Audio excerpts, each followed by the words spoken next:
Boa noite, pessoal. Meu nome é Mirela Carla, está no ar mais um Autospod, podcast mais atípico deste Brasil. Uma salva de palmas, minha gente! Estamos aqui em Catanduva, um seminário aqui que está sendo produzido pelo Mundo Aba, em prol do projeto Corujas do Bem, um projeto que está aqui para acolher não só crianças autistas, né, mas as crianças maiores, adolescentes, que muitas vezes aí, conforme vão crescendo, a gente não tem para onde mandar, né? Eu falo, depois dos 10 aninhos, essas criancinhas não evaporam, não é, minha gente? Então a gente precisa aí de projetos, de que a sociedade crie, né, espaços, saúde pública, isso é saúde pública. Então a gente precisa falar de políticas públicas também. Vamos conhecer um pouquinho sobre esse projeto.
E é isso, pra gente aqui da nossa região é um orgulho. Eu espero que vocês ajudem também, porque esse projeto conta com ajuda, com doação, e que também possa inspirar outros espaços, né, a também criarem os seus modelos, os seus projetos, porque por enquanto do governo por si só, a gente não consegue ter, né, para abarcar a demanda que a gente tem, infelizmente.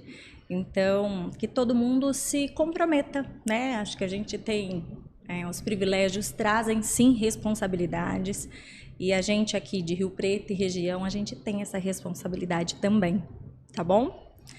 Então vamos ao nosso tema. Síndrome da boazinha. Vocês já ouviram falar sobre isso? É muito comum no autismo feminino, para meninas, mulheres. Vamos entender um pouquinho sobre isso com ela, né? Que assim, ela é a que domina. A gente fala de autismo feminino, não tem como não pensar no nome dela.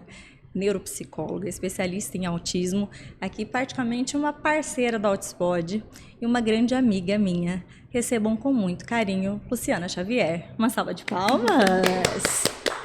Obrigada, minha querida. É sempre muito bom ser apresentada por você. Olha aqui, a gente tá até meio que no mesmo tom, Estamos assim, na mesma ó. paleta, Tá vendo? isso. Na mesma paleta de Isso. cor, meio que combinandinho. As duas miudinhas? As duas miudinhas. Essa miudinha gigante acabou de, lançar um livro novinho, Autismo Novo Guia.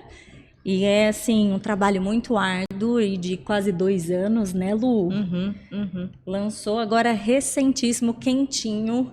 Para quem quiser, onde que encontra o seu livro? No teu perfil deve ter um link Isso. também que direciona, Lá no né? Instagram tem um link direto, mas quem quiser, ele está à venda na Amazon.com, na loja da editora, que é a literare.com.br, e ele está à venda nas livrarias da Vila, dos shoppings de São Paulo, todas as livrarias da Vila tem o Autismo Novo Guia. Quem vê ele assim pronto não imagina o perereco que é. Né? Não é fácil escrever um livro, foram 2 anos mesmo.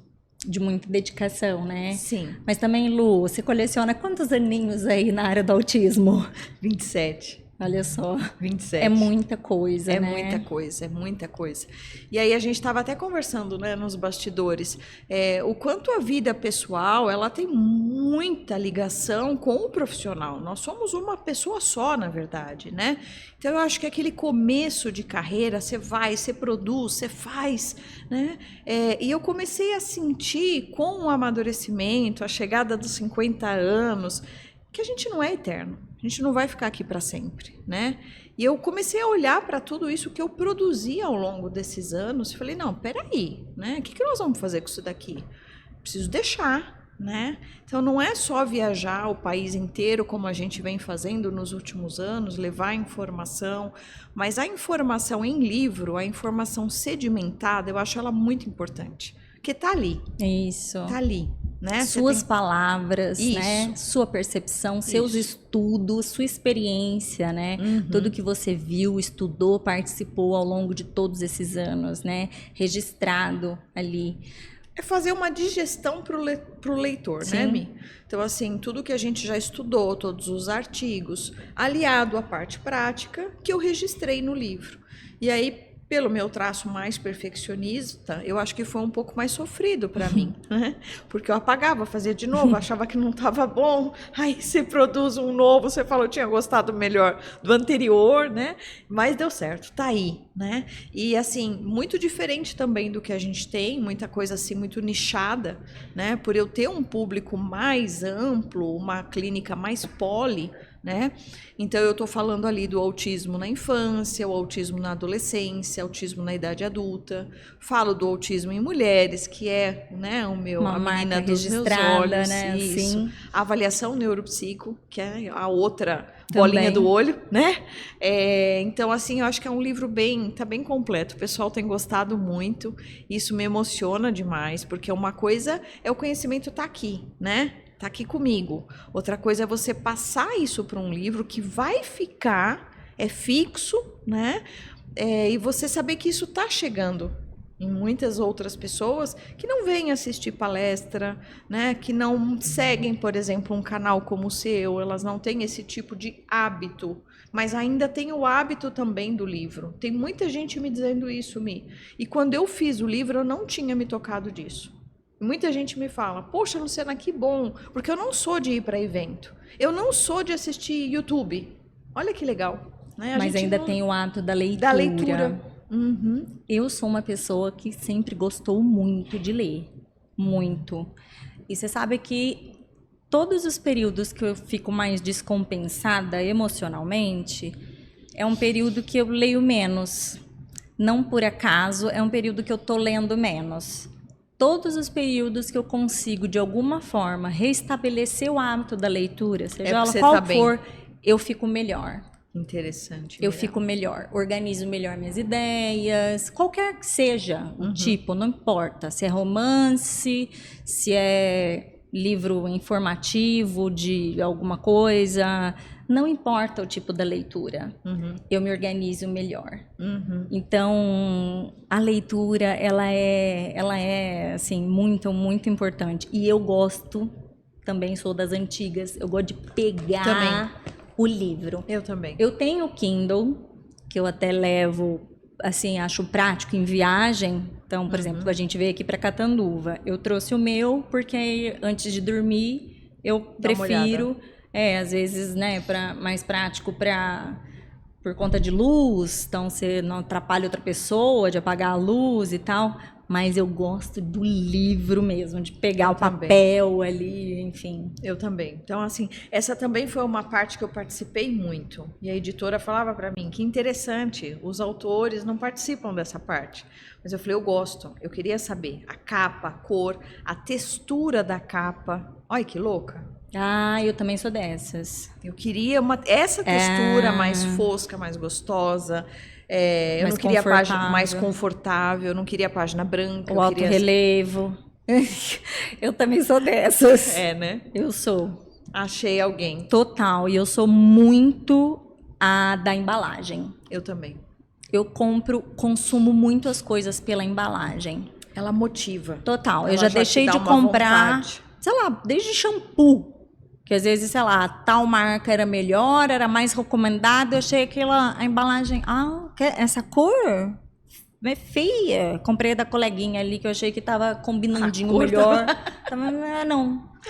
Verdade. Eu sei. Eu sou vendável a estética da coisa, assim, harmônica e tal. Eu acho que a gente precisa fazer jus a quem a gente é e o que a gente veio construindo ao longo dessa vida, né? Então, assim, aquela frase que eu falo muito, tudo para mim precisa fazer sentido.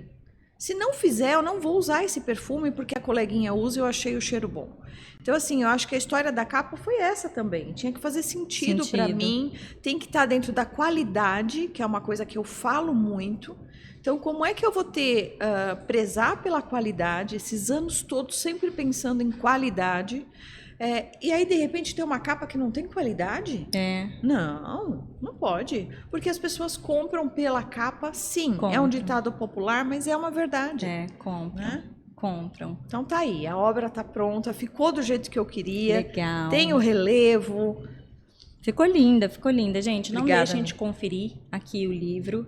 E é um guia mesmo, né? Um novo guia, com vários assuntos relevantes, de uma forma prática, para vocês entenderem sobre temas tão, assim, como que eu posso dizer? Centrais, né? Temas centrais dentro do autismo e do que a gente vivencia, né? Se vocês entenderem vários desses temas escolhidos aqui, vocês conseguem navegar bastante nesse nosso mundo atípico. E tudo em cima do cérebro, né, Mi? Por isso que a capa não tem nada, ela só tem o cérebro. E esse colorido, essa neurodiversidade no cérebro, né? Porque o dia que a sociedade entender que somos todos neurodiversos, daí a gente deu um passo muito grande para a evolução do mundo. E para a evolução do cérebro. Porque o cérebro do primata não é o mesmo do que tem hoje. E assim vai também. Daqui 100 anos, provavelmente o nosso córtex frontal vai estar muito mais desenvolvido do que já está hoje. Porém, será que o nosso sistema de alerta, vigília, fuga do perigo também não vai estar mais ativado? E por aí vai, né? Então, assim, é um campo que eu também adoro. Por isso, o cérebro aí. O cérebro. Lu, e desse nosso tema sobre a síndrome da boazinha, né, que é tão típico, né, no autismo feminino. Na verdade, assim, a manifestação do autismo feminino, ele é muito distinto, né, do autismo em meninos. E acho que todos os transtornos, hoje acho que a gente consegue entender mais, né? Porque quando foi feito o DSM, acho que os modelos sempre foram homens para medir e colocar ali todos esses critérios e sintomas. Porque mesmo o TDAH, a manifestação é diferente. Ela é diferente, sim. Né? Se você for pensar, não sei, tudo que eu vejo sempre é muito diferente a manifestação. E o autismo feminino, muito. Por isso que tão subdiagnosticado enquanto pequenininho. Perfeito. Né? Quando é o nível 2, nível 3 de suporte, eu sempre procuro falar isso, Mi, porque se a gente não fala, lá no final vai ter uma pergunta, vai ter alguém que vai colocar um comentário desse, mas a minha filha é o clássico autismo, né? Esses vão ser diagnosticados mais precocemente, porque os sinais são mais evidentes. Então, quando nós estamos falando de subdiagnóstico, diagnóstico tardio, a menina que ficou invisível na escola, a síndrome da boazinha, nós estamos falando de autismo nível 1 de suporte. Mi, não tem nível de suporte, nós estamos falando provavelmente de uma FAA.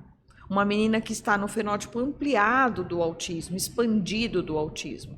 Então, ela tem algumas características, mas ela não cumpre critérios diagnósticos. E ela também não pode ser ignorada. É só um FA, vai tocar sua vida. Não, ela também tem dificuldades. Então, quando eu comecei a atender as meninas, mulheres, e comecei a me identificar e estudar cada vez mais, foi através da escuta ativa. Por isso que eu falo muito sobre isso nos meus canais, no livro, o quanto é importante o terapeuta estar ali numa escuta ativa. E não tá com o olho fechado pensando no DSM-5, TR. Não é só isso que a gente quer.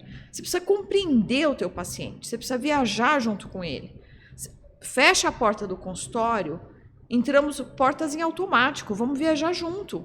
né? Para você poder entender. E num desses mergulhos, eu comecei a associar esse funcionamento mais passivo-dependente, que torna mais vulnerável a relacionamentos abusivos, que tem uma dificuldade de se defender, que evita a todo custo entrar em conflito, paga um caminhão para não entrar em conflito, né? Então, você quer comer pizza de mussarela? Quero. Mesmo que ela chegue em casa e fique ruminando, mas eu não queria. Por que eu não falei não, né?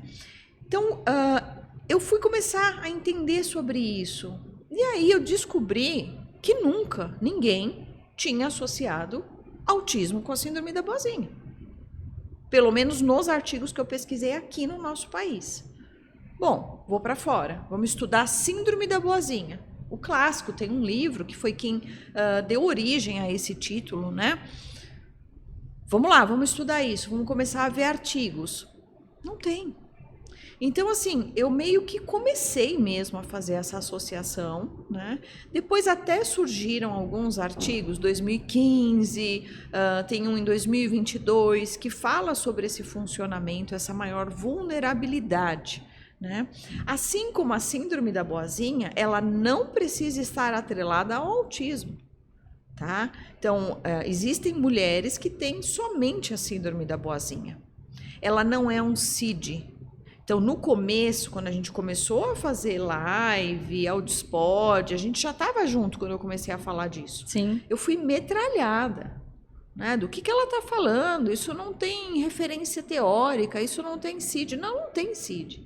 Por quê? Porque é um funcionamento de personalidade. O que é um funcionamento de personalidade? É a maneira da pessoa agir no mundo, É a maneira dela ser, é a maneira dela se relacionar.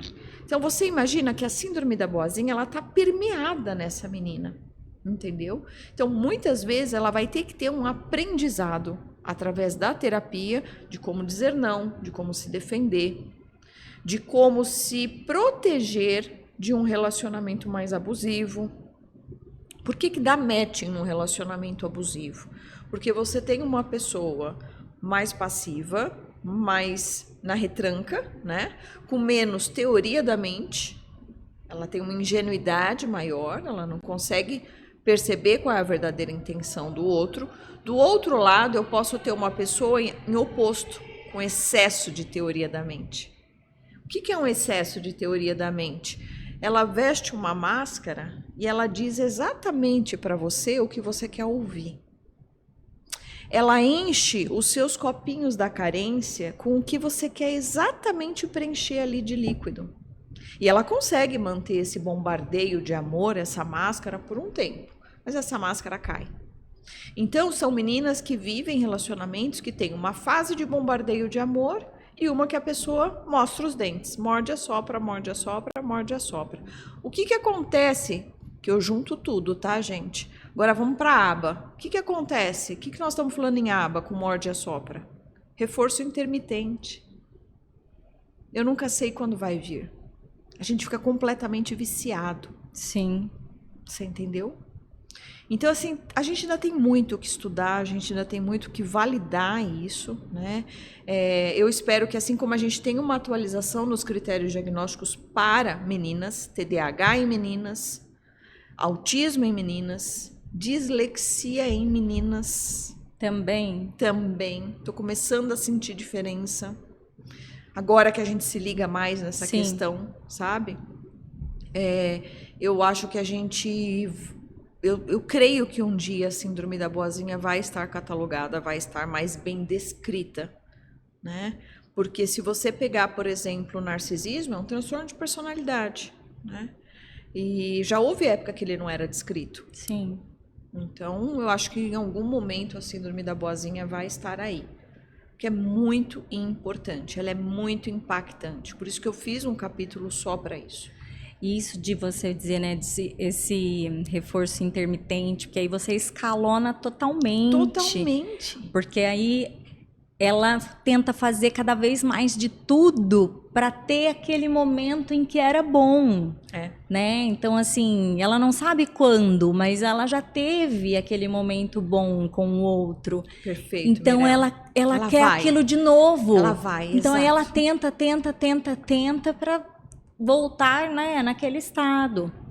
O Arthur já teve momentos que ele fez terapia em dupla com uma menininha, justamente porque ela era muito passiva e ele muito mandão. Então, a terapia dos dois, eles brincavam super bem juntos. O Arthur dando ordem a terapia inteira. E ela aceitando tudo. Tudo. E aí a terapia era justamente assim, pontuando, né, para que ela se manifestasse também na brincadeira, né? E não deixasse o Arthur engolir ela o tempo inteiro, né? E funcionou super bem. Os dois são bem parceiros, assim, para brincar. Uhum. Mas ela tinha muita dificuldade de se posicionar, muita. Uhum. E a gente sempre brecando o Arthur para do tipo, ei, espaço agora é dela. Deixa ela dar uma ideia do que ela quer, né? Então, era sempre... Porque ele tinha várias ideias, ele manda em todo mundo. Ele dá ordem para a sala inteira. Ele faz isso na escola, ele dá ordem para a sala inteira. Como ele é muito criativo... Uhum. E as crianças gostam, porque ele inventa as brincadeiras com muita riqueza de detalhes. E a meninada gosta e vai na dele, assim. Então, você tem um ou outro que às vezes tem um embate, porque também são mais líderes, assim como ele também. Uhum.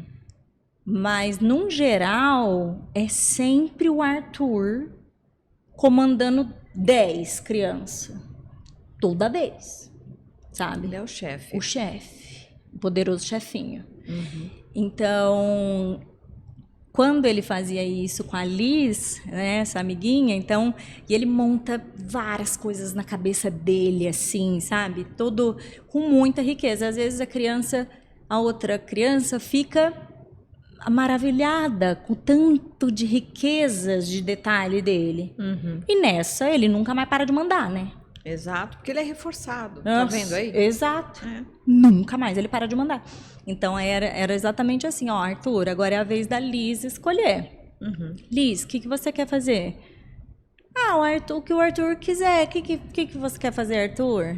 Aí ele já ia começar a falar, né? E a terapeuta falava assim, não, mas o que você, Liz, o que você gostaria, Mas né? você vê a importância, né, de uma terapeuta que conduz e que dá esse freio, né, e dá essa oportunidade de duas crianças, uma aprender com o funcionamento da outra. Sensacional, a gente faz muito isso também. Eu creio muito nesse trabalho. E aí a gente, por exemplo, quando a gente voltava para casa, no caminho, eu conversava muito com ele, no sentido assim, filho, a Liz, às vezes ela tem dificuldade de escolher Fazer as uma coisas, né? Então, não vá atropelando. Você tem um pensamento muito acelerado. Então, espera o tempo dela. Ainda que demore um pouquinho mais, mas dê a chance para ela, porque ela precisa aprender a escolher, é importante, né? Você já teve o seu tempo de demorar. Você já teve o seu tempo de demorar para falar, e a gente ter que esperar, e a gente esperava. Então, agora é a sua vez de fazer isso, né? Aí ele ficava assim, às vezes é porque, e se a gente der menos escolhas para ela, mamãe? Às vezes é muita escolha, ela pensa muito, a gente pode diminuir as escolhas para a Liz, né? Ele criando estratégias, Cara, tipo, buscando solução. Exato. Acho muito legal isso. O Arthur é demais, assim, ele é muito estrategista com as coisas, ele tem sempre várias soluções de problemas para as coisas, a cabecinha dele não para, assim, muito. Que graça. E é muito veloz. Então, ele acaba sempre sendo muito líderzinho mesmo, porque ele vai solucionando as coisas, assim, sabe? E a nossa sociedade, ela também não está pronta para alguns falsos elogios. Isso também retarda os diagnósticos, né? Então, ela é muito boazinha, ela não dá trabalho nenhum na escola. Olha, a gente não escuta a sua filha. Né? Como se isso fosse ótimo, né? Tipo assim. Você entendeu? Então, assim, as coordenadoras também me falam muito isso. Ah, eu peço um informativo para a escola, me fala como que é essa criança aqui, para a gente começar a avaliação, e às vezes vem isso. Ela é muito querida, ela aceita tudo que é solicitado, ela é muito compreensiva, ela não dá demanda, né? Eu já cheguei a receber relatório escrito assim, ela é muito silenciosa, sempre muito na dela. Não é um elogio, mas essa frase mexeu muito comigo. E aí, quando você vai analisar, eu peço, por exemplo, de vez em quando, posso assistir a hora do recreio? Posso mandar uma terapeuta minha assistir a hora do recreio? Você vê-me que essa menina, ela está à margem, então ela está só ali do lado, ela é uma parceira, ela não está interagindo, não tem uma troca de turno, não tem uma troca ali, um compartilhar. Ou muitas vezes ela está seguindo o grupo, seguindo outras meninas e imitando, camuflagem, ou ela está tentando agradar. Ela deixa de comer a última bala. Quer essa? É como se a pessoa estivesse sempre com muito medo de desagradar. Eu não vou falar não, e se eu perco? Né? E algumas pessoas me perguntam assim, poxa, mas como é que essas meninas entram num relacionamento abusivo e elas não conseguem sair, né? Elas continuam sendo boazinhas? Não, elas continuam sendo mais boazinhas. Por isso que você, de forma muito inteligente, pegou no ponto certo. A hora que o outro para de dar o bombardeio de amor, ela escalona, ela dá mais, ela fica mais permissiva, Né? Então, quando ela vê, ela está realmente Perdeu completamente o controle. ilhada. Isso, perdeu o controle. Perdeu totalmente o controle. É muito triste isso, né? É muito triste. E você fica é um processo de anulação tão grande que você não vai saber nada sobre você. Uhum. Você não sabe do que você gosta, o que você quer, assim, quem é você. Porque você só faz o que o outro gosta, o que o outro quer, para agradar o outro. Isso ao longo de uma vida, você chega num estado de anulação. Você não tem um autoconhecimento. Mas peraí, quem sou eu na fila do pão ali? Assim, eu não sei. Né? Não sei, não consigo me reconhecer. Eu por mim mesma, o que eu faria? Não sei, eu estou sempre agindo pelo outro. Perfeito. Então, quando você pega um programa de intervenção de uma autista nível 1 de suporte, muitas vezes eu pego alguns erros nas prioridades, nas hierarquias de objetivos. Então, eu já recebi PTI ou PEI escrito assim, habilidades sociais. Não. Primeiro você vai trabalhar autoconhecimento, autogerenciamento. Exato. Autoestima. Isso. Autoimagem antes de autoestima. Isso. Né? Para depois você trabalhar os gaps que elas têm em habilidades sociais. Se você precisar trabalhar. Exato. Porque pode ser que ela já desencadeie busca de soluções, igual o Arthur estava fazendo. Você tem que fortalecer aquele indivíduo. Né? Você tem que ajudar na construção daquele indivíduo. Isso. Ajudar com que ele se enxergue. Quem sou eu? As minhas potencialidades, as minhas fraquezas. Então, quais ferramentas utilizar para isso? Né? E não só aquele olhar para fora. Porque passou uma vida com um olhar exacerbadamente para fora. E nada para dentro. Né? Então, essa... E, na verdade, sempre muito condicionado também ao que o outro acha de mim, a percepção do que o outro tem sobre mim, a opinião do outro sobre mim. Sim. Então, assim, aquela pessoa ela vai sendo um recorte de várias opiniões alheias. Não é? É isso mesmo. É uma tristeza isso. Sim, é isso que eu ia dizer. É um sofrimento psíquico muito alto. Paga-se um preço muito alto. E geralmente, elas vão procurar ajuda quando elas já estão com comorbidades ou com somatizações. É muito comum nessas mulheres os problemas de pele, os quadros de enxaqueca recorrente, problemas de queda de cabelo, problemas estomacais, ganho de peso. Porque como elas engolem muita coisa, elas têm muita somatização. Né? Então, muitas vezes elas chegam por essas questões, ou pela depressão e ansiedade, que é um clássico. Né? E é interessante, Mi, como eu já tive processos terapêuticos com mulheres que estavam em relacionamentos abusivos e têm a síndrome da boazinha, em que elas já se acharam as abusadoras. Começa a acontecer um reflexo muito forte, né? A pessoa entra em dissonância cognitiva, pá! E ela começa a achar que ela é a abusadora. Porque geralmente o abusador ou a abusadora também faz isso, né? Essa projeção de culpa. Que você que é a louca. Eu só explodi e bati na mesa porque você me irritou.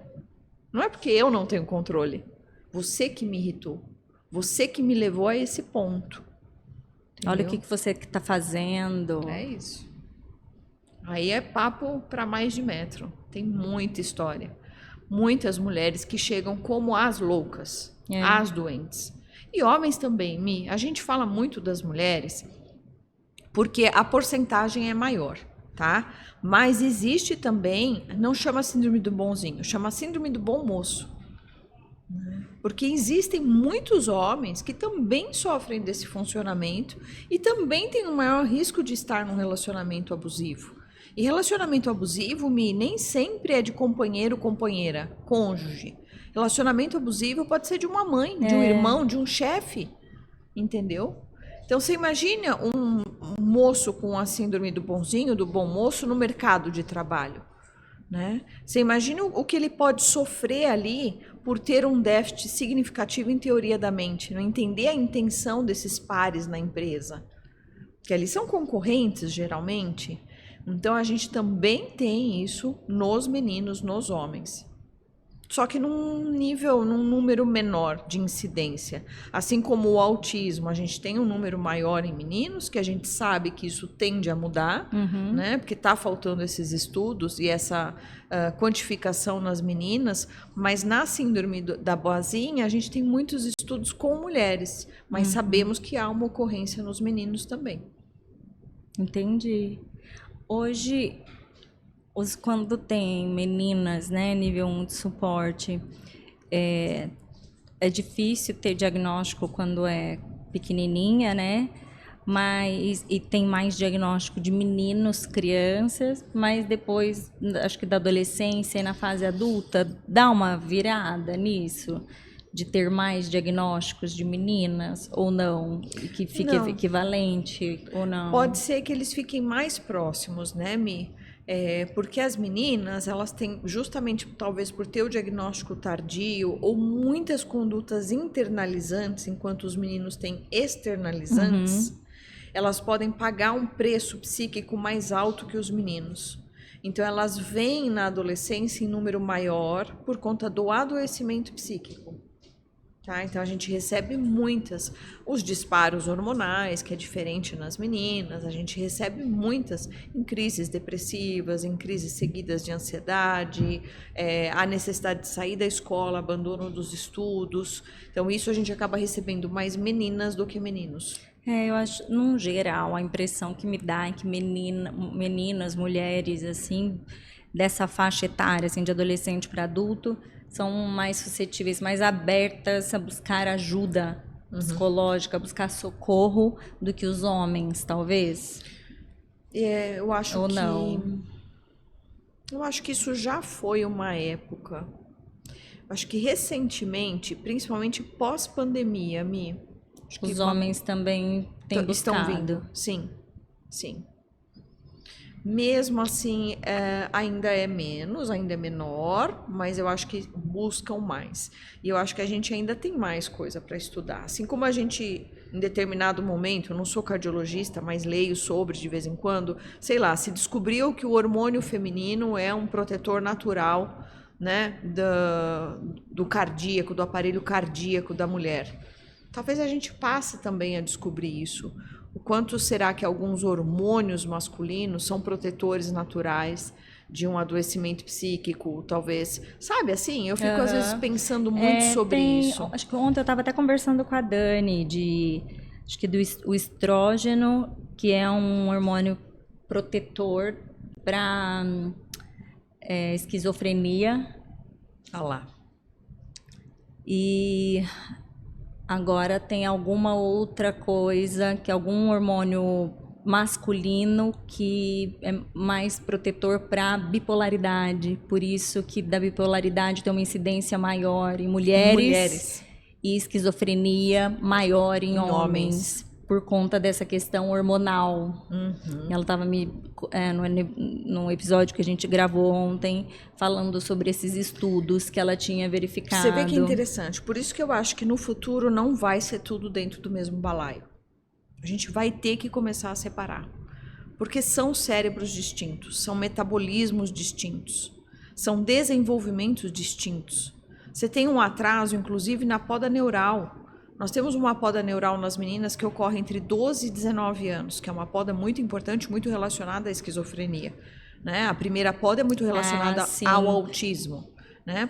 Essa mesma poda vai acontecer no gênero masculino entre 15 e 21. Olha a diferença. Né? O início dela, eu tenho 3 anos de gap. Então, a gente precisa começar a entender melhor. Né? Você fala de pôr no mesmo balaio a questão de homens e mulheres, né? Sim. É um funcionamento muito diferente mesmo, muito diferente. A manifestação toda, assim, fisiológica, é muito diferente. Você pega uma bipolar mulher, você pega um bipolar homem, são funcionamentos muito diferentes. Né? Ela é muito intensa, ela é muito carente, ela é muito dependente das relações. O homem, ele pode ter muito essa intensidade, mas os meus bipolares homens, eu não vejo a carência como um ponto principal. Nas bipolares mulheres, eu vejo a carência muito grande ali, sabe? Um ponto que ilumina. Eu não vejo isso na bipolaridade masculina. Esses rompantes, assim, que eu acho que o fator hormonal, né, não sei, talvez tenha essa questão em tudo, deve afetar em tudo as mulheres, essa montanha-russa, nossa. Sim, eu lembro que quando eu tinha aula disso na faculdade, ou quando o ginecologista te explica alguma coisa em consulta, eu pensava dentro de mim, mas gente, que dia do mês eu tenho sossego? São só 7 dias que eu tenho sossego. Né, assim, tipo... Aí a gente entra na menopausa. Então... Ei, calma, que ainda vem bomba aí, viu, Mirella? Espera. Então, assim, sabe, não sei o que foi, que teve um episódio que eu tava gravando com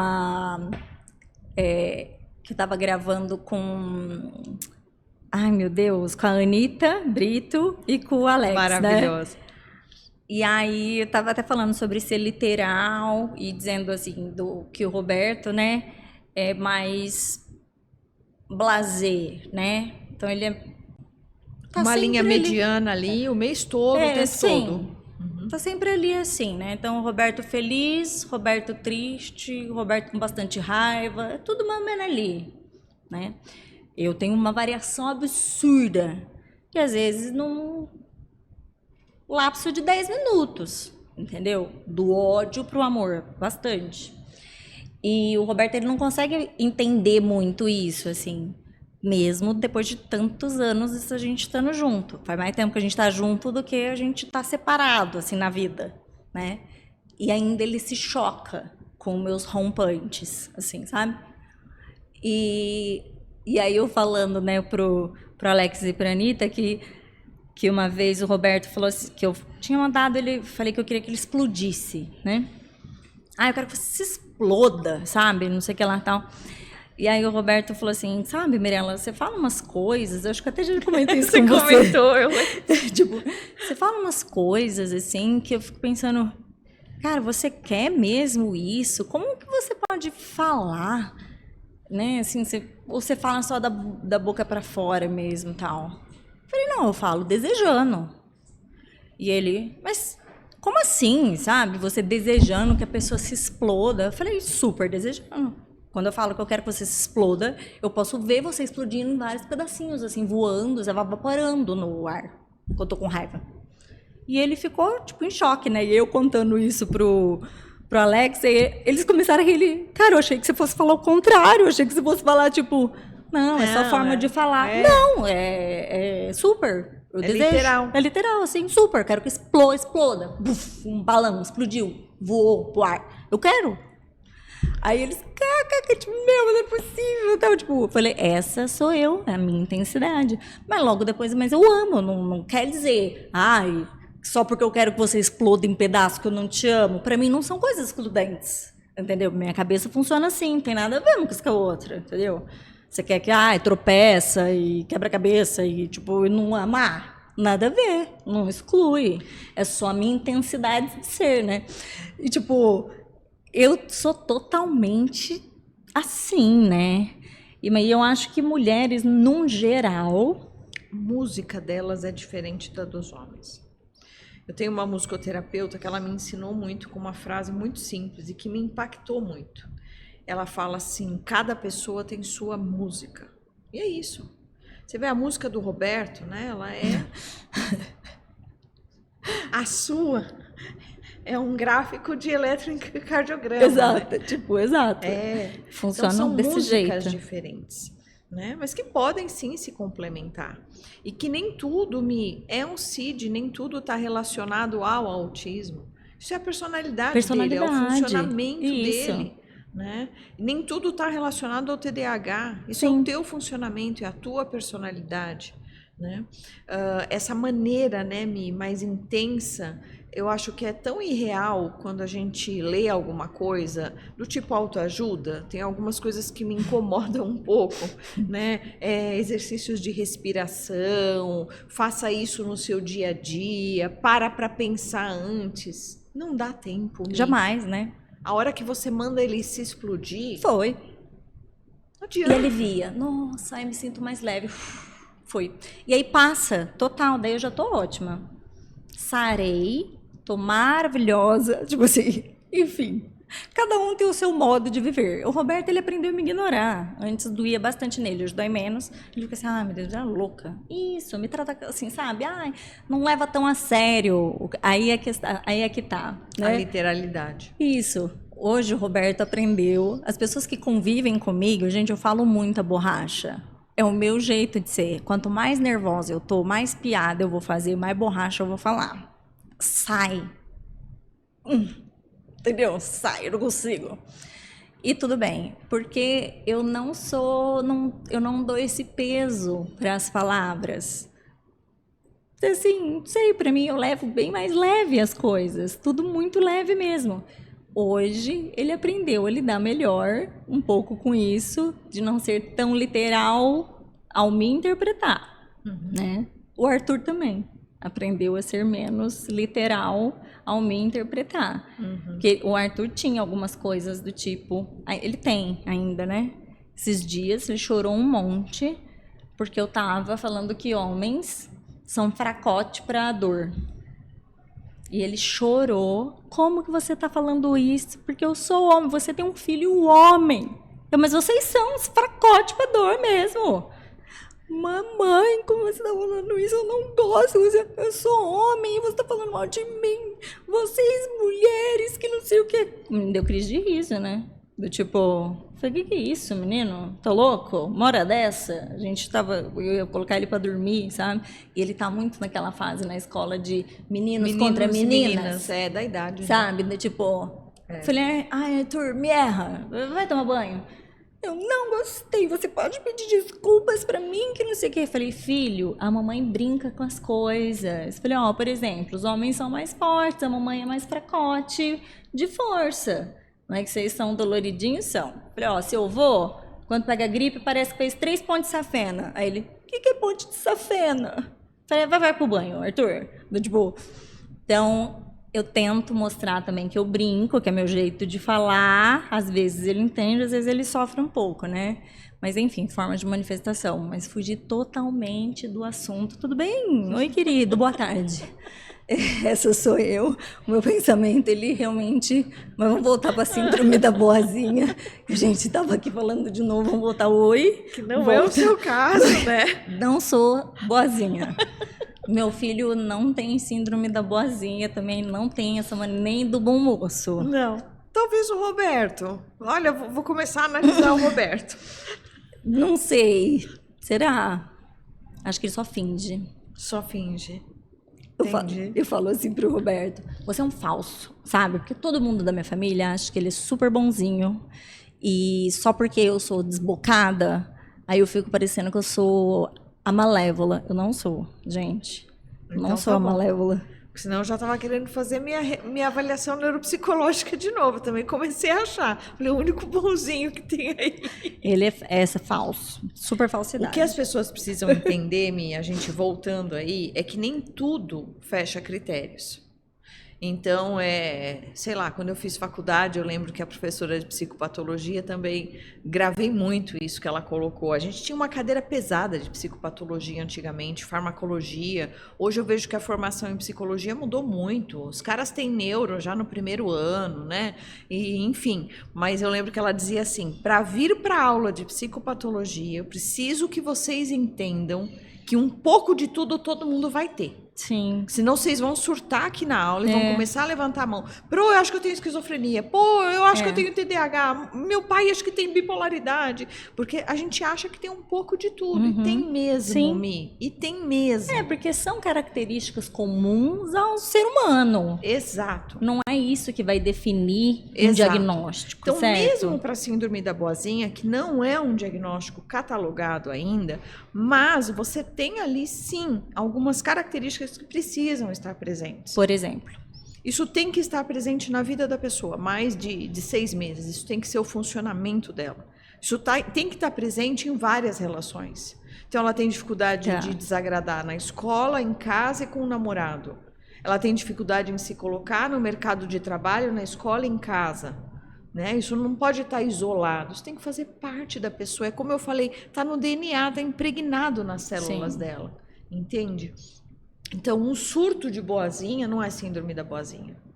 Né? Aquela pessoa que me manda direct assim, eu também não sei me defender. Peraí, vamos analisar o outro contexto, não é só não saber se defender. Né? É o medo de desagradar, é o medo de dizer não, é o medo de entrar no embate, é concordar não querendo concordar, entendeu, Mi?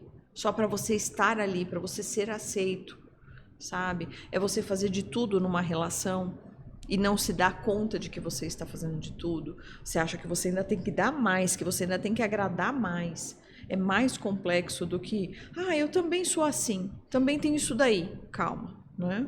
Não, para mim fica muito claro a diferença. Muito claro. Porque é algo muito mais profundo. Mais profundo. E é algo que vai ditar sua forma de ser ao longo de uma vida.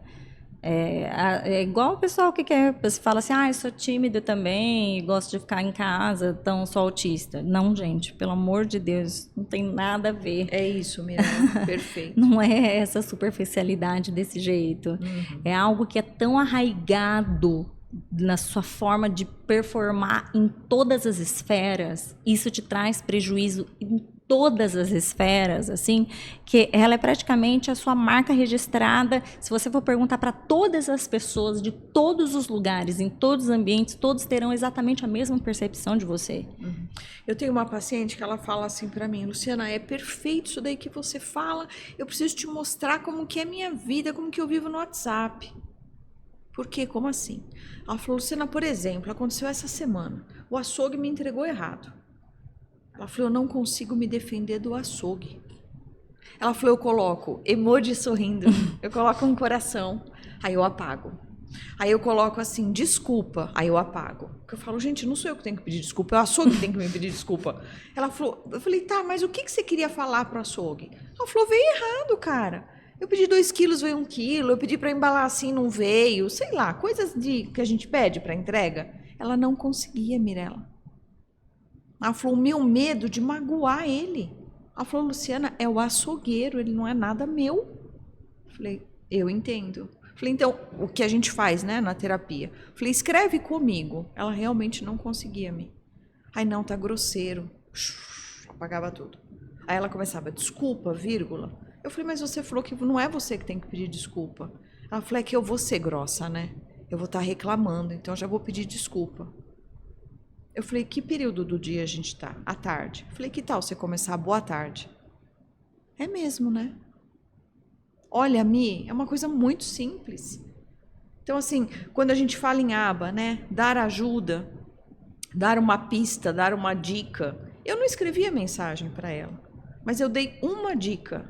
Ela falou, e pronto, destravou. Boa tarde, meu pedido da rua tal. Falei, isso, vai. Veio errado. Não tá ofensivo? Falei, não. Falei, como o seu pedido veio? Errado. Falei, então, é isso. Você tem que escrever isso. Veio errado. Não foi como você pediu. Então, é muito profundo. Eu adorei essa palavra que você falou, porque não é algo que você faz de vez em quando, não é algo imagina. superficial, ele faz parte de você. Te define em tudo. Em tudo. Ele vai nortear absolutamente a tua vida. Isso. Absolutamente tudo vai reger a sua vida. É como a rigidez cognitiva. Você não escolhe. Não, agora eu tô rígido, agora eu tô flexível. Não é.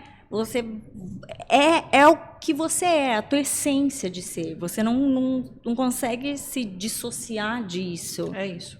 Né? Então, é muito complexo e muito triste. Uhum. Muito triste. Uhum. Porque isso é muito punitivo.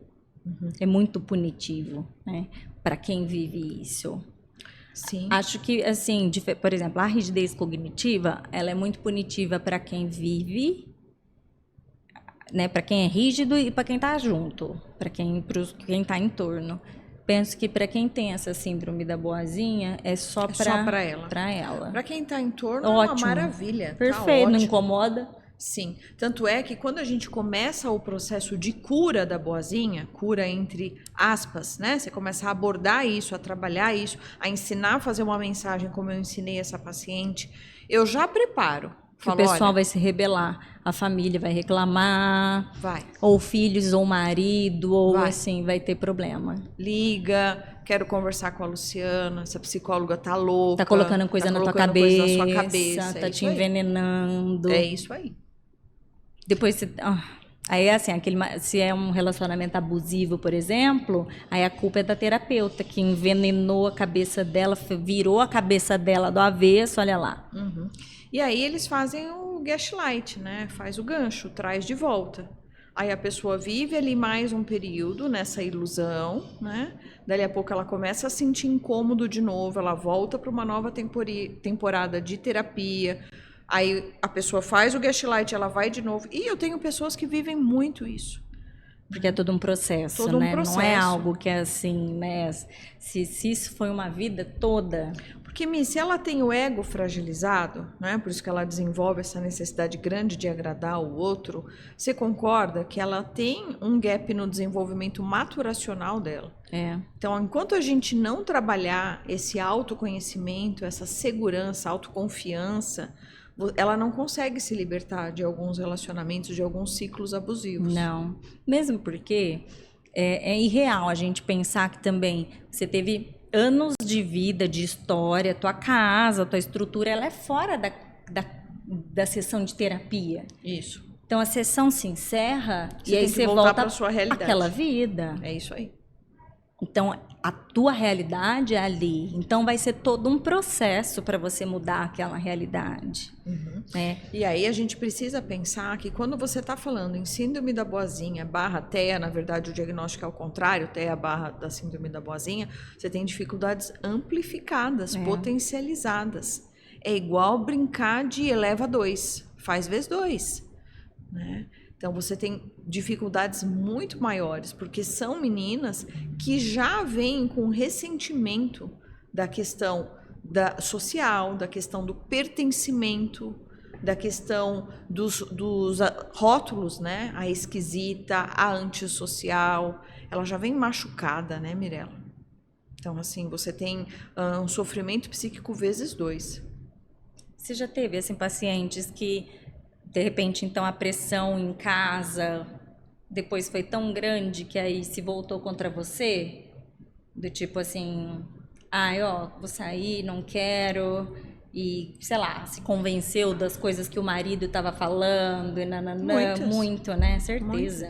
Muitas. Aí só que depois volta, né? Depois de um tempo. Porque é, de novo, esse processo... Porque a sessão de terapia ela é muito curta, perto de todo aquele processo de realidade que ela tem para mudar, né? É um engenho, né, Mi? É um maquinário, né? Ela tem todo um maquinário, todo um sistema Todo um sistema. para mexer. Muitas vezes ela não vai ter força.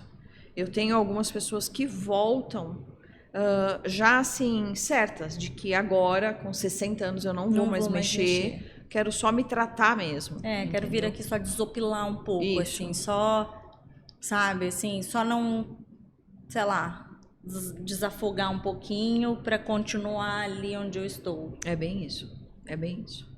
Assim como a gente tem muitas que desistem da caminhada e voltam para a zona de conforto, para a zona de acomodação. De acomodação. Né? Por isso que a terapia, ela também é um pouco de morde e assopra. Né? Mesmo nas crianças. Você tira da zona de acomodação, traz para a zona transformadora, para a zona de desenvolvimento proximal. Aprendeu, volta para a acomodação. Você precisa regular esse paciente. E a gente vai percorrendo, vai distanciando cada vez mais, ou vai ficando mais tempo na zona de aprendizagem do que na zona de acomodação. Esse é o grande cerne da terapia, né? Eu tenho muito essa relação com a terapia. Talvez porque eu não tenha conseguido, eu consegui ter uma terapeuta maravilhosa na minha vida, doutora Helenice, um coração imenso para ela. Foi a minha psicóloga por muitos anos, desde novinha, assim, em várias fases da minha vida, enfim. Mas eu só tive essa conexão com ela. Num geral, a terapia, a parte psicológica, né? Eu tenho uma questão, assim, de... Não tô afim de falar quando tô com o problema, né? Você tá com um problema. Eu acho muito difícil ficar conversando. Não tô afim. Então eu tenho né, essa coisa de... Ai, mas você precisa se abrir, tá muito pesado, né? Senão é panela de pressão, uma hora você vai explodir, você vai...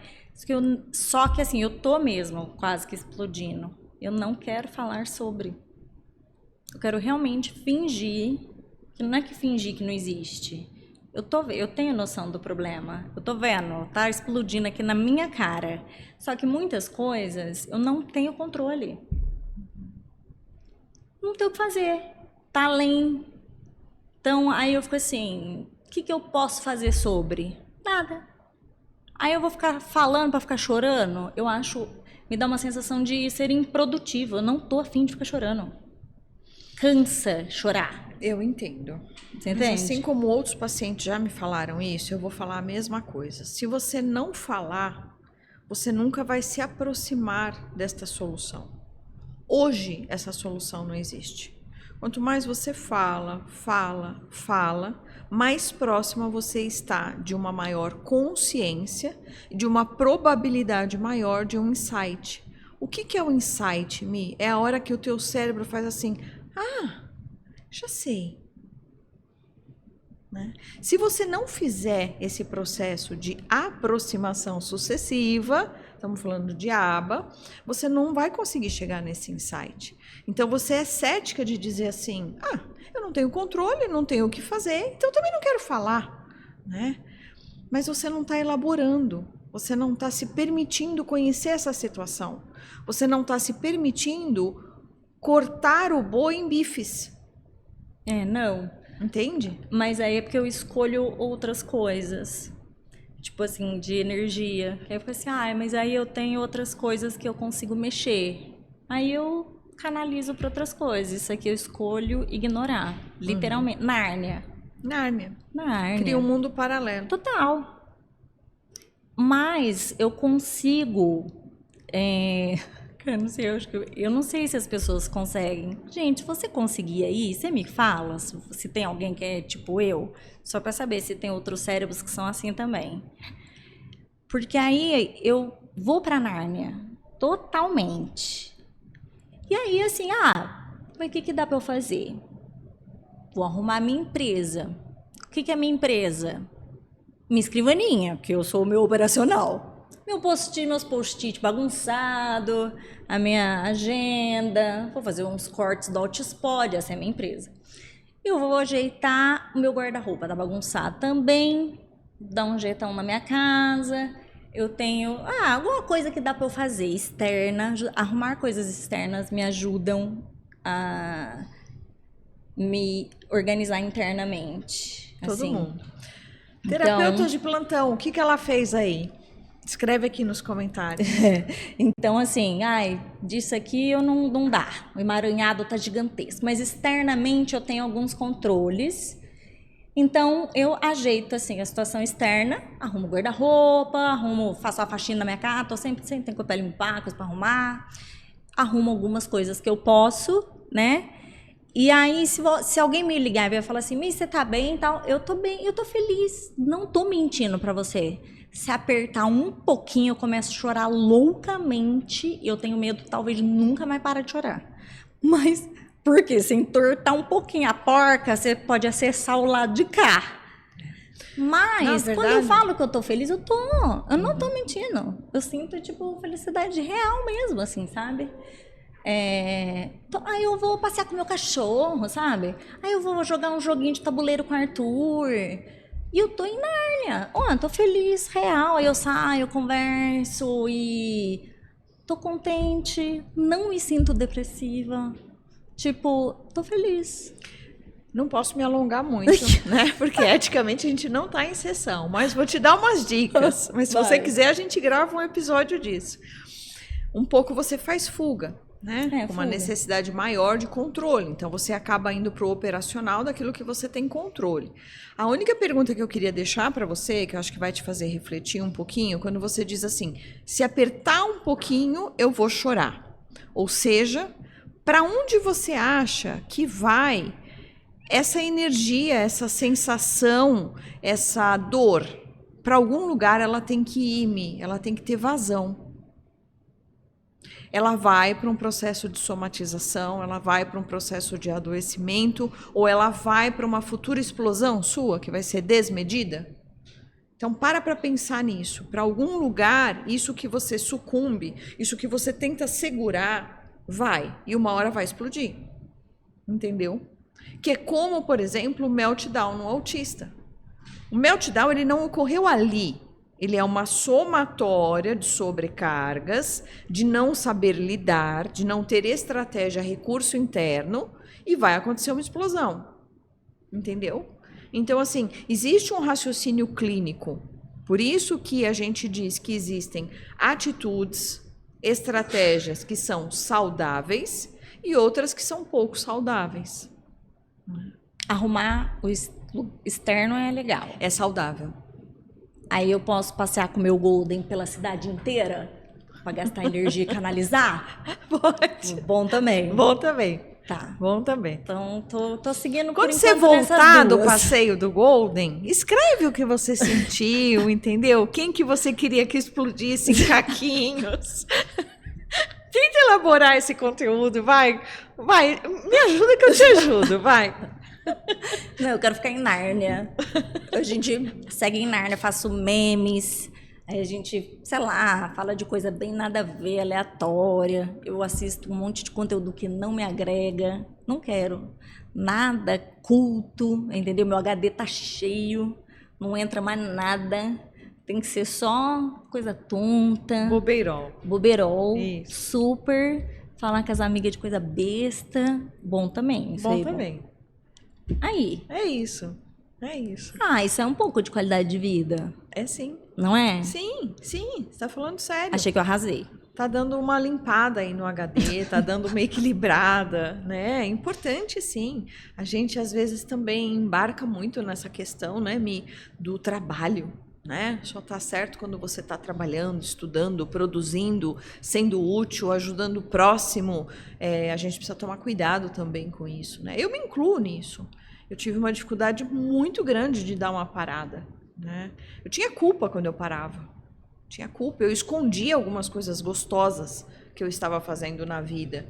E agora eu me libertei. Falei, não, pera um pouquinho, faz parte, né? Se você trabalha muito, pela óbvia, você tem que descansar muito, não tem? Né? Você sentia culpa? Culpa de esconder onde eu estava, de esconder post, de não revelar o que eu estava fazendo de legal. Hoje em dia eu venho mostrando muito mais isso, né? Então, assim, respondendo com mais segurança, né? Você tirou 10 dias de férias? Tirei, foi maravilhoso. Antes eu dizia assim, eu precisava tirar, eu estava muito cansada. Ficava se justificando. Me justificando. Não, tá tudo bem, né? Parar faz parte. Descansar faz parte. A gente só não pode desistir. Mas parar faz parte. É. Eu ainda, como fala, não, como ainda youtuber aos 40 anos de idade não é muito valorizada. Eu tinha que ter uns 15, 13 para estar na geração TikToker, tipo youtuber e tal.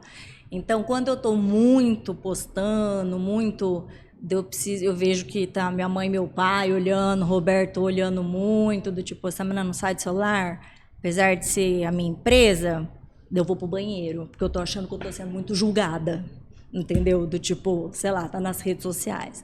Então, daí eu tenho que trabalhar em horário não comercial, para não me julgarem. Então, entendeu? Por isso que eu digo que esse autoconhecimento é uma palavrinha tão, né, nada a ver, mas ela é tão complexa. Porque o dia que você se conhece realmente, você também consegue ter segurança, autoconfiança para se colocar para o outro. E quando você se conhece, você conhece o outro também. Obviamente, você vai saber como lidar com o outro, com os outros, né? Então, é uma maturação, Mi. Também não dá para a gente exigir que isso aconteça do dia para a noite. É, sem dúvida. É um processo. É um processo. Ixi, não, mas já melhorou bastante. No começo, não foi a alegria da família brasileira eu falar, porque eu ia virar youtuber. Mas eu fiz todas minhas tias fazerem Gmail para se inscrever no meu canal. Praticamente meus primeiros 100 inscritos foi tudo parente. Tá certo. Não é? Uai, E o importante é você estar fazendo o que você gosta, você se encontrar. E olha o quanto de gente que você ajuda com esse seu gosto, né? Esse seu hobby. Ali era um hobby, mas hoje tem uma projeção, uma importância, uma relevância. Sem dúvida, né? Não. Hoje o pessoal apoia bastante. Hoje já tem um outro olhar, já consegui também. Sim. Fui conseguindo. É isso aí. Lu, obrigada pelo nosso bate-papo. Obrigada, é sempre uma delícia. Pessoal, fiquem ligadinhos então. Quem não se inscreveu no canal, se inscreva. Se puder e quiser se tornar membro, também é uma forma de apoiar aí a nossa produção de conteúdo. Até o próximo episódio. Um beijo. Tchau, tchau. Tchau, pessoal.